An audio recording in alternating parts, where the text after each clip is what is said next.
Welcome back to समीक्षा study point. आज के इस वीडियो में रेस्पिरेटरी सिस्टम के बारे में कंप्लीट जानकारी आप लोगों को देंगे और इस वीडियो में हम लोग डिस्कस करेंगे ब्रीदिंग और रेस्पिरेशन में क्या डिफरेंस है, इंटरनल और एक्सटर्नल रेस्पिरेशन यानी आंतरिक और बाह्य श्वसन क्या है।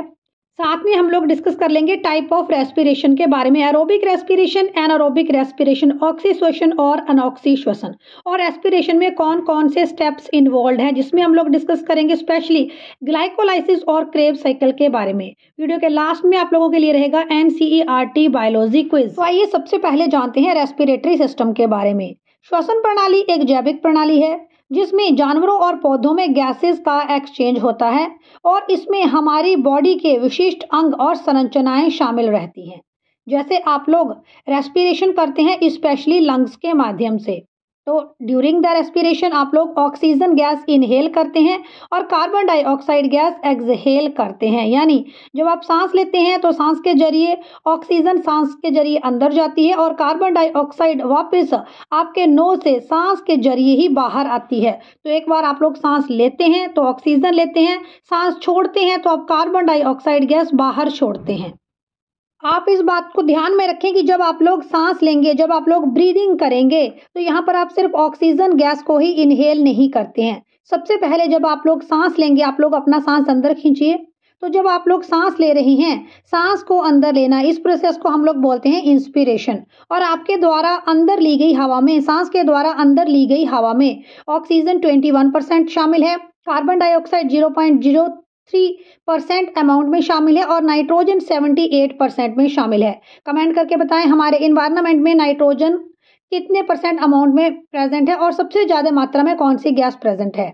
देखिए, जब आप लोग सांस बाहर छोड़ेंगे तो सांस बाहर छोड़ने की प्रोसेस को एक्सपायरेशन बोलते हैं। इस प्रोसेस में ऑक्सीजन 16 to 17% बाहर जाती है, कार्बन डाइऑक्साइड 4% बाहर जाती है और नाइट्रोजन वापस 78% बाहर जाती है। यानी आपने इनहेल भी 78% नाइट्रोजन की और एक्सहेल भी 78% नाइट्रोजन की। तो ऐसा नहीं है कि सिर्फ आप ऑक्सीजन गैस ही इनहेल करते हैं, ऑक्सीजन के साथ आप कार्बन डाइऑक्साइड और नाइट्रोजन गैस को भी इनहेल करते हैं।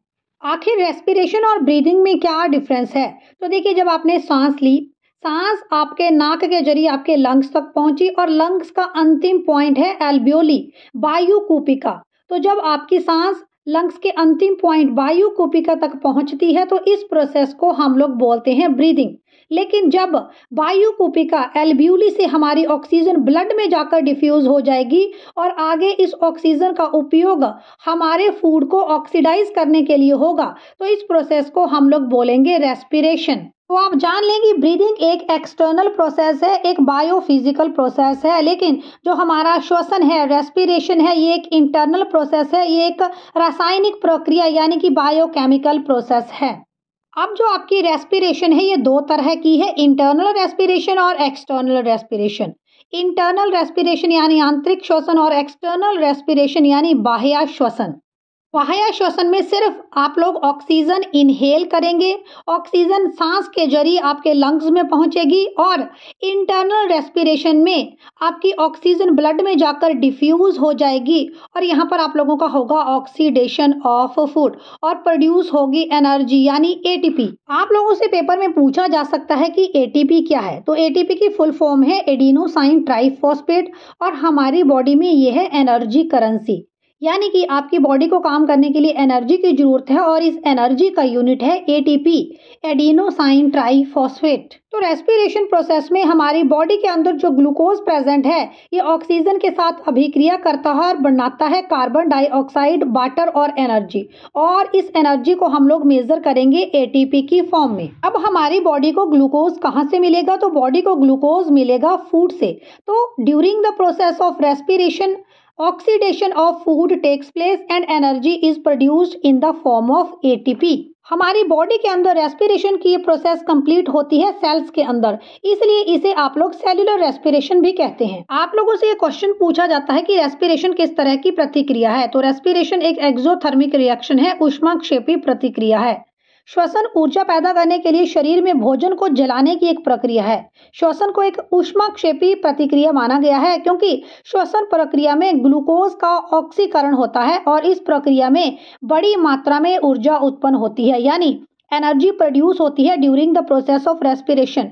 इसीलिए रेस्पिरेशन को आप लोग एक्सोथर्मिक रिएक्शन या फिर ऊष्माक्षेपी प्रतिक्रिया कहते हैं। तो आपने ध्यान रखना है कि रेस्पिरेशन एक एक्सोथर्मिक रिएक्शन है, ऊष्माक्षेपी प्रतिक्रिया है, क्योंकि इसमें ऊर्जा उत्पन्न होती है और जो ये ऊर्जा उत्पन्न होती है ये एटीपी के रूप में संग्रहित होती है, एटीपी के रूप में स्टोर होती है। अब हम लोग जानते हैं रेस्पिरेटरी ट्रैक के बारे में, श्वसन पथ के बारे में। तो रेस्पिरेटरी ट्रैक में हमारी बॉडी के वेरियस ऑर्गन्स इन्वॉल्व हैं, जिसमें नेजल पैसेज है, ओरल कैविटी है, फेरेंक्स है, लेरेंक्स है, इपीग्लोटिस है, ट्रैकिया है, प्लूरल मेम्ब्रेन है, ब्रोंकाई है, ब्रोंक्यूल्स है, एल्ब्यूली है, लंग्स है, डायाफ्राम है।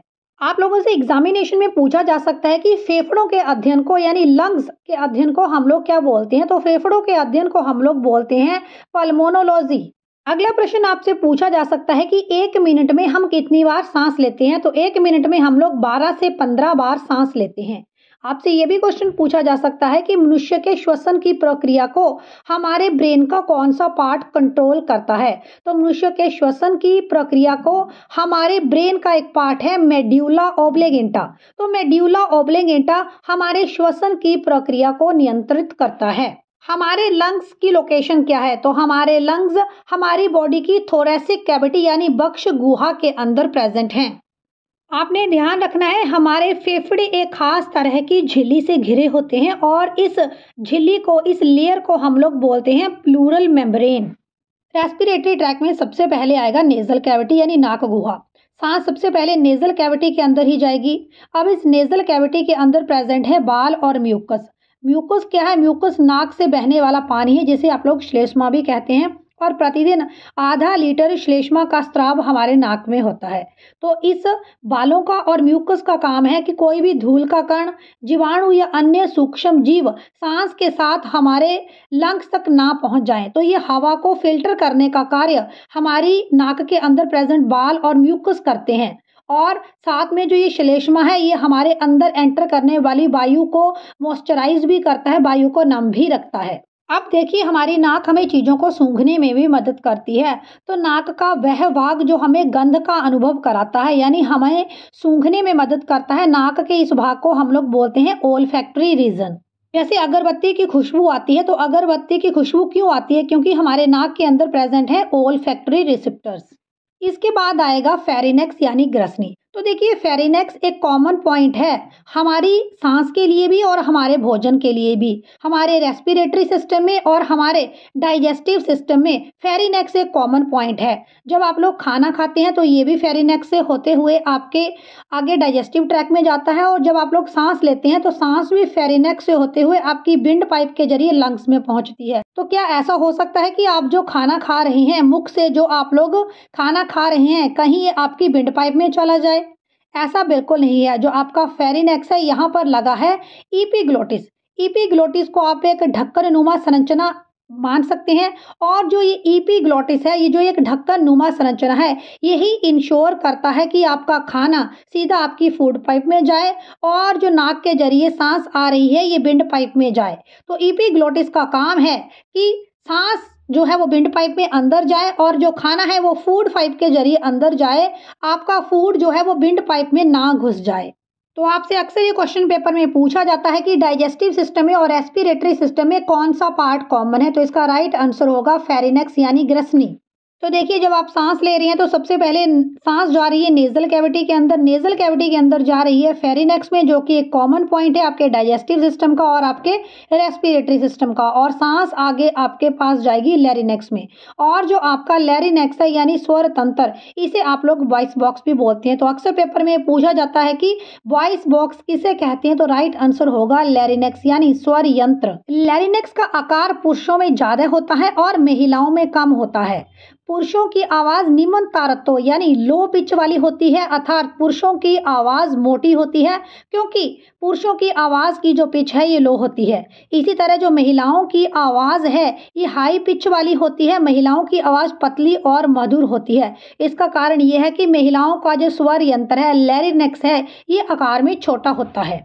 तो लैंगिक लक्षणों के विकास के साथ ध्वनि यंत्र के चारों ओर एक विशेष संरचना का निर्माण हो जाता है। वॉइस बॉक्स के चारों ओर, लैरिनेक्स के चारों ओर एक विशेष संरचना का निर्माण हो जाता है, और इस विशेष संरचना को आप लोग बोलते हैं एडम्स एप्पल। तो महिलाओं की तुलना में पुरुषों में एडम एप्पल ज़्यादा विजिबल रहता है। तो ये क्वेश्चन आपसे अक्सर पूछा जाता है कि जो पुरुष हैं, जो मेल हैं, इनकी आवाज़ की पिच कैसी है? तो इनकी लो पिच वाली वॉइस है और महिलाओं की हाई पिच वाली वॉइस है।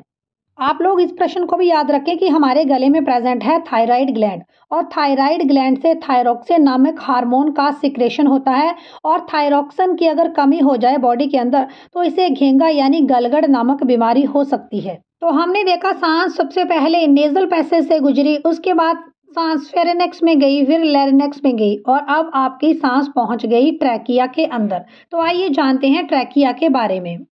ट्रैकिया को हम लोग वायु नालिका या फिर श्वास नली के नाम से भी जानते हैं। आपसे पेपर में अक्सर पूछा जाता है कि ट्रैकिया की कुल लंबाई कितनी है? तो ट्रैकिया की कुल लंबाई 12.5 सेंटीमीटर होती है। अगर आप लोग ध्यान से देखेंगे तो ट्रैकिया के ऊपर सी शेप्ड रिंग बनी होती है। 16 से लेकर 20 तक सी शेप्ड रिंग ट्रैकिया के ऊपर बनी होती हैं और जो ये रिंग्स हैं ये सॉफ्ट बोन से बनी होती है जिसे हम लोग कार्टिलेज बोलते हैं।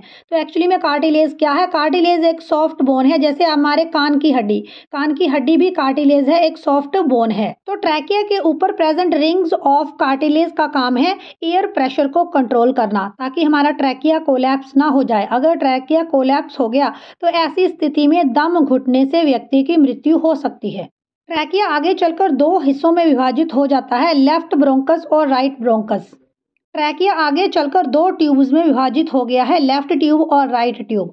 लेफ्ट ट्यूब को लेफ्ट ब्रोंकस बोलेंगे और राइट ट्यूब को राइट ब्रोंकस बोलेंगे। ब्रोंकस आगे और शाखाओं में विभाजित हो जाता है जिसे हम लोग ब्रोंकी कहते हैं और ब्रोंकी भी आगे जाकर और छोटी शाखाओं में विभाजित हो जाता है जिसे हम लोग ब्रोंकियोल्स कहते हैं। अब हम लोग फेफड़ों के अंदर की संरचना की बात कर रहे हैं जिनमें शामिल है ब्रोंकी और ब्रोंकियोल्स। और जो आगे ब्रोंकियोल्स हैं इनके सिरे के ऊपर एक बैग लाइक स्ट्रक्चर प्रेजेंट है और इस बैग लाइक स्ट्रक्चर को हम लोग बोलते हैं वायु कूपिका या फिर एल्बियोली। एल्बियोली यानी वायु कूपिका हमारे लंग्स का वो अंतिम हिस्सा है जहां से ऑक्सीजन हमारे ब्लड के अंदर डिफ्यूज हो जाएगी। तो आपसे पेपर में ये क्वेश्चन पूछा जाता है कि हमारे फेफड़ों के कौन से भाग से ऑक्सीजन और कार्बन डाइऑक्साइड का एक्सचेंज होता है? तो इसका आंसर होगा एल्बियोली वायु कूपिका। तो आप लोग ध्यान रखेंगे कि लंग्स को, फेफड़ों को पल्मोन भी कहा जाता है। ह्यूमन और बर्ड्स का रेस्पिरेटरी ऑर्गन क्या है? तो आप लोग आंसर लिखना लंग्स। लंग्स की जगह पल्मोन ऑप्शन भी आप लोगों को मिल सकता है। आप लोग मुझे कमेंट करके बताएं कि लंग्स के अध्ययन को, फेफड़ों के अध्ययन को क्या कहा जाता है। अब मोस्ट इंपॉर्टेंट क्वेश्चन जो इस टॉपिक से आप लोगों से पूछा जाता है कि अमीबा का रेस्पिरेटरी ऑर्गन क्या है? तो अमीबा शरीर की सतह का उपयोग करता है सांस लेने के लिए। केंचुआ यानी अर्थवॉर्म का रेस्पिरेटरी ऑर्गन क्या है? तो अर्थवॉर्म अपनी मॉइस्ट स्किन का उपयोग करता है सांस लेने के लिए। आपसे पेपर में अक्सर पूछा जाता है कि कॉकरोच का रेस्पिरेटरी ऑर्गन क्या है? तो कॉकरोच का रेस्पिरेटरी ऑर्गन है ट्रैकिया। जो कीट हैं ये ट्रैकिया का उपयोग करते हैं रेस्पिरेशन यानी सांस लेने के लिए। रेप्टाइल्स का रेस्पिरेटरी ऑर्गन क्या है? तो रेप्टाइल्स यानी सरीसृप, सरीसृप का रेस्पिरेटरी ऑर्गन है फेफड़े। सरीसृप में आप लोग सांप को ले सकते हैं, छिपकली को ले सकते हैं, मगरमच्छ को ले सकते हैं। पक्षी वर्ड्स यानी एब्स, तो एब्स में रेस्पिरेटरी ऑर्गन है फेफड़े। मैमल्स में रेस्पिरेटरी ऑर्गन क्या है? मैमल्स यानी स्तनधारी, जैसे इंसान है, इंसान स्तनधारी है, अपने यंग वंस को दूध पिलाते हैं, तो मैमल्स अपने यंग वन को दूध पिलाते हैं। तो मैमल्स में रेस्पिरेटरी ऑर्गन है फेफड़ा यानी लंग्स। मछली का रेस्पिरेटरी ऑर्गन क्या है? तो मछली का रेस्पिरेटरी ऑर्गन है गिल्स। आप लोगों से पूछा जा सकता है कि मेंढक का रेस्पिरेटरी ऑर्गन क्या है? Option A lungs, option B skin, option C gills या ऑप्शन डी ऑल अबव। तो आंसर आएगा ऑल अबव। मेंढक जब छोटा है, टेडपोल है, वो पानी के अंदर रहता है, ऐसे में वो गिल्स का उपयोग करता है सांस लेने के लिए। मेंढक एक एम्फीबियन है, ये लैंड और वाटर दोनों में रह सकता है। मेंढक जब फुली ग्रो कर जाता है और वो लैंड के ऊपर आ जाता है तो ऐसे में वो अपने लंग्स का उपयोग करता है सांस लेने के लिए। और मेंढक जब हाइबरनेशन करते हैं, hibernation meaning long sleep during winter, तो मेंढक जब हाइबरनेशन करते हैं तो हाइबरनेशन की स्थिति में वो अपनी स्किन का उपयोग करते हैं सांस लेने के लिए। तो मेंढक के रेस्पिरेटरी ऑर्गन के बारे में आप ध्यान रखें, लंग्स भी हो सकता है, गिल्स भी हो सकता है और स्किन भी हो सकता है। जीवाणु का रेस्पिरेटरी ऑर्गन क्या है? तो जीवाणुओं का रेस्पिरेटरी ऑर्गन होता है मीजोजोम। आपसे पेपर में मोस्ट इंपॉर्टेंट क्वेश्चन जो एल्ब्यूली से रिलेटेड पूछा जाता है वो है कि जब एल्ब्यूली में गैसेस का एक्सचेंज होता है, वायु कुपिका में गैसेस का एक्सचेंज होता है, कार्बन डाइऑक्साइड और ऑक्सीजन का एक्सचेंज होता है, ऑक्सीजन हमारे ब्लड के अंदर जाती है तो कौन सी प्रोसेस के साथ जाती है? तो ऑक्सीजन ब्लड के अंदर जाएगी और कार्बन डाइऑक्साइड ब्लड से बाहर आएगी, तो इस प्रोसेस का नाम है डिफ्यूजन। तो आप लोग ध्यान रखेंगे डिफ्यूजन के बारे में, और डिफ्यूजन को हिंदी में बोलेंगे विसरण। जब हम लोग सांस लेते हैं तो हमारे डायाफ्राम की मूवमेंट क्या रहती है? तो एक्चुअली में डायाफ्राम क्या है? एक डोम शेप्ड मसल है जो कॉन्ट्रैक्ट करता है और रिलैक्स करता है। और जो ये डायाफ्राम है जो कि आपको रेड कलर में दिख रहा है, डायाफ्राम हमारे रेस्पिरेटरी सिस्टम को और डाइजेस्टिव सिस्टम को एक दूसरे से अलग करता है। जब हम लोग सांस लेते हैं तो डायाफ्राम कॉन्ट्रैक्ट करता है और डायाफ्राम मूव्स डाउन, नीचे की ओर ये मूवमेंट करता है। और जब आप लोग एक्सहेल करते हैं, सांस बाहर की ओर छोड़ते हैं, तो ऐसे केस में डायाफ्राम रिलैक्स करता है और ये मूव्स अप, ऊपर की ओर हिलता है। तो हमारा रेस्पिरेशन 2 टाइप्स का है, internal respiration, external respiration. External respiration यानी बाह्य श्वसन, इसमें हम सिर्फ सांस लेंगे और सांस छोड़ेंगे। और जो इंटरनल रेस्पिरेशन है इसे आप सेल्यूलर रेस्पिरेशन भी बोल सकते हैं। इसमें हमारी ऑक्सीजन और कार्बन डाइऑक्साइड का डिफ्यूजन होगा एल्ब्यूली के जरिए ब्लड के अंदर। इंटरनल रेस्पिरेशन को हम लोग सेलुलर रेस्पिरेशन भी बोलते हैं। आपसे क्वेश्चन पूछा जाता है कि सेलुलर रेस्पिरेशन कौन से सेल के पार्ट में होती है? तो सेलुलर रेस्पिरेशन माइटोकॉन्ड्रिया के अंदर होती है। सेल के कौन से पार्ट को पावर हाउस बोला जाता है? तो माइटोकॉन्ड्रिया को आप लोग बोलेंगे power house of the cell. और माइटोकॉन्ड्रिया ही वो जगह है जहां पर सेलुलर रेस्पिरेशन के दौरान आप लोगों की एनर्जी प्रोड्यूस होगी, एटीपी प्रोड्यूस होगा, ऑक्सीडेशन ऑफ फूड होगा। अभी तक हम लोगों ने पढ़ा फूड के ऑक्सीडेशन के बारे में। तो फूड का ऑक्सीडेशन ऑक्सीजन की उपस्थिति में भी हो सकता है और ऑक्सीजन की अनुपस्थिति में भी हो सकता है। तो ऐसे में श्वसन 2 प्रकार का है, ऑक्सी श्वसन और अनऑक्सी श्वसन। ऑक्सी श्वसन यानी एरोबिक रेस्पिरेशन जो कि ऑक्सीजन की उपस्थिति में होगी, और एनारोबिक रेस्पिरेशन यानी अनाक्सी श्वसन जो कि ऑक्सीजन की अनुपस्थिति में होगी। आपसे पूछा जा सकता है, इंपॉर्टेंट क्वेश्चन है कॉम्पिटिटिव व्यू पॉइंट से, कि एरोबिक रेस्पिरेशन कहाँ पर होती है?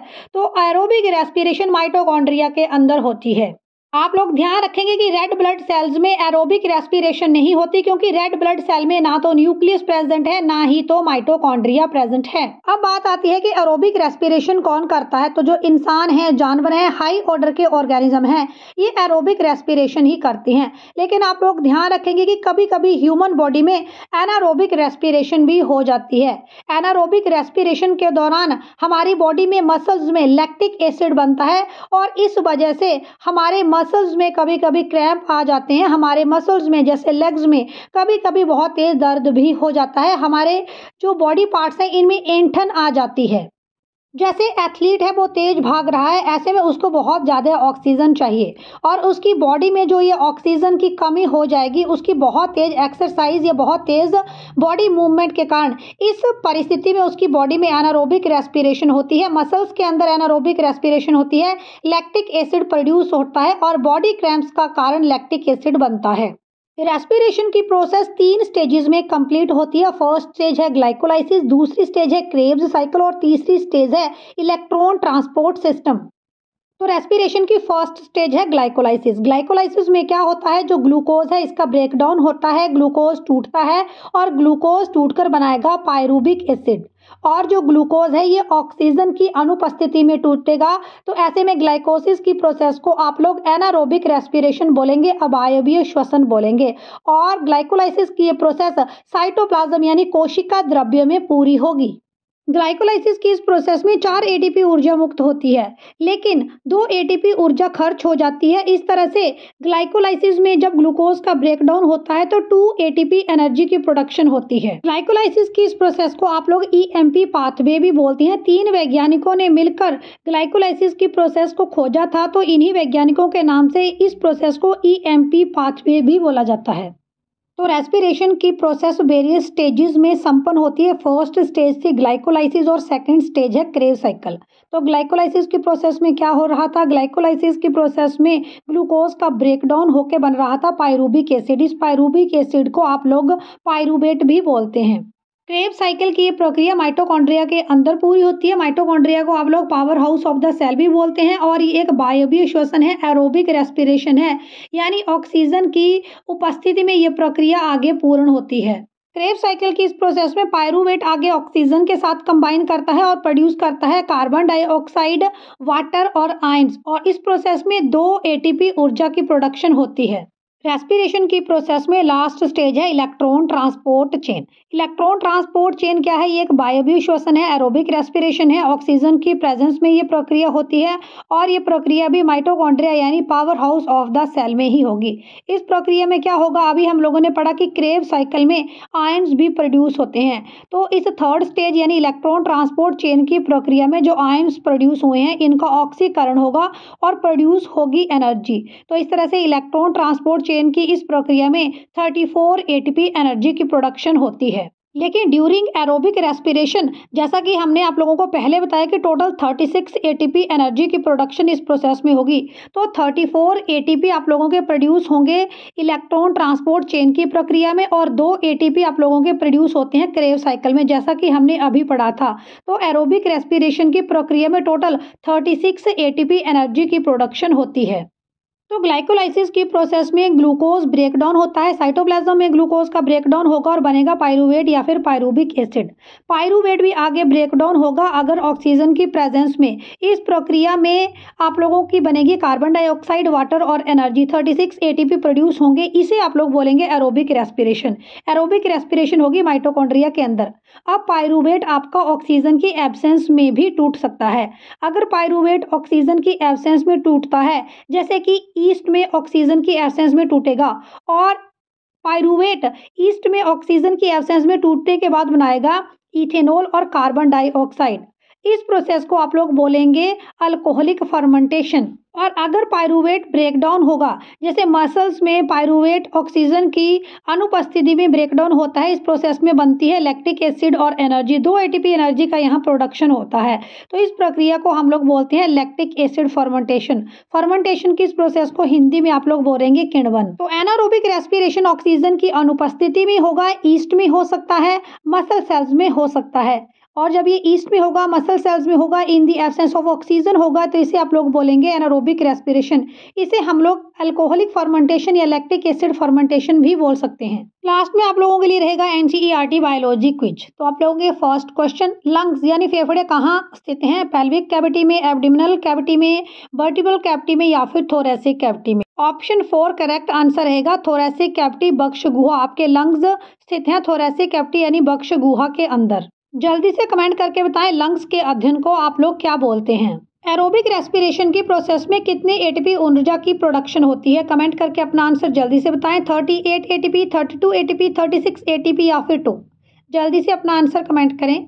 राइट आंसर होगा 36 एटीपी। देखिए 34 एटीपी ऊर्जा का प्रोडक्शन क्रेब्स साइकिल में होता है और 2 एटीपी ऊर्जा का प्रोडक्शन इलेक्ट्रॉन ट्रांसपोर्ट चेन की प्रक्रिया में पूरा होता है। इस तरह से एरोबिक रेस्पिरेशन में टोटल 36 एटीपी ऊर्जा का प्रोडक्शन होता है। आप लोग कमेंट करके बताएं जब हमारे मसल्स में एनारोबिक रेस्पिरेशन होती है ड्यूरिंग हैवी एक्सरसाइज तो कौन सा एसिड प्रोड्यूस होता है?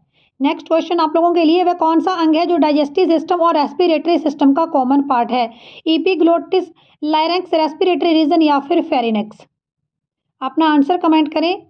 राइट आंसर है 4th ऑप्शन फेरिनेक्स। फेरिनेक्स एक कॉमन पॉइंट है डाइजेस्टिव सिस्टम के लिए और रेस्पिरेटरी सिस्टम के लिए, और फेरिनेक्स के पास ही लगा है एपिग्लोटिस जो कि फूड को फूड पाइप में भेजेगा और बिंड को बिंड पाइप में भेजेगा। ये फूड को बिंड पाइप में जाने से रोकता है। नेक्स्ट क्वेश्चन, वायु नालिका यानी ट्रैकिया की कुल लंबाई कितनी है? 12.5 सेंटीमीटर, 12 सेंटीमीटर, 8 सेंटीमीटर या फिर 14.2 सेंटीमीटर? अपना आंसर कमेंट करें। राइट आंसर है फर्स्ट ऑप्शन 12.5 सेंटीमीटर। ट्रैकिया के ऊपर एक सी शेप्ड रिंग लगे होते हैं। आप लोग कमेंट करके बताएं इन सी शेप्ड रिंग को आप लोग क्या बोलते हैं और इन सी शेप्ड रिंग का क्या फंक्शन है। आप लोगों के लिए लास्ट क्वेश्चन, वॉइस बॉक्स किसे कहा जाता है? स्वर यंत्र किसे कहा जाता है? एल्ब्यूली, एपिग्लोटिस, लैरिनेक्स या फिर फेरिनेक्स? अपना आंसर कमेंट करें। राइट आंसर होगा ऑप्शन नंबर 3 लैरिनेक्स। लैरिनेक्स मीनिंग स्वर यंत्र। बच्चों वीडियो अच्छा लगा है तो जल्दी से वीडियो को लाइक शेयर करें और चैनल को सब्सक्राइब करें। Show support, like share, subscribe to channel Samiksha study point for more videos. Thanks for watching.